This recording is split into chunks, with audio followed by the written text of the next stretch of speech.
Chairman Korangi town نعیم شیخ، انہوں نے کہا ہے کہ شہر کی تعمیر و ترقی اور عوام کی فلاح و بہبود کے لیے تعمیری اور تنقید کا خیر مقدم کرتے ہیں، اس پر عمل درآمد کر کے عوام کو ریلیف پہنچایا جائے گا۔ اس اعتماد کو مضبوط کرنے کے لیے تمام تر توانائیاں بروے کار لا رہے ہیں اور صحافت معاشرے کا اہم ستون ہے۔ انہوں نے ان خیالات کا اظہار کورنگی ٹاؤن کے کونسل ہال میں کورنگی ٹاؤن کے پریس کلب کے ممبران، عہدیداران اور علاقائی صحافیوں کے ہمراہ ایک ملاقات کے دوران کیا۔ اس موقع پر صحافیوں کی بڑی تعداد جو موجود تھی، انہوں نے اپنے خیالات کا اظہار کیا اور لانڈھی کورنگی کے مسائل کو ترجیحی بنیادوں پر اجاگر کیا اور صحافیوں کے لیے بھی مفت علاج کی سہولت کا بھی ذکر کر ڈالا، جس پر نعیم شیخ نے ان کو یقین دہانی کرائی کہ وہ تمام سرکاری ہسپتالوں میں اس طرح کے کاؤنٹر بنانے کی کوشش کریں گے، تاہم اپنے کچھ ممبران کے نام دے دیجیے۔ تاہم انہوں نے کہا کہ آج مجھے مسرت ہے کہ آپ سے ملاقات ہوئی ہے اور آج یقینی طور پر ہم مل جل کر ہی کورنگی ٹاؤن کی تعمیر و ترقی میں اپنا کردار ادا کریں گے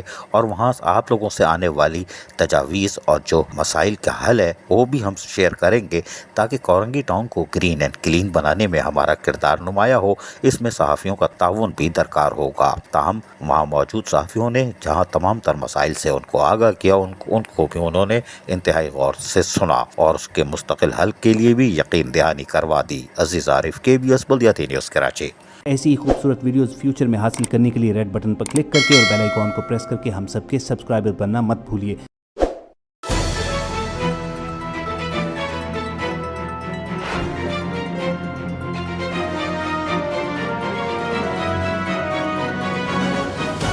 KBS بلدیاتی نیوز۔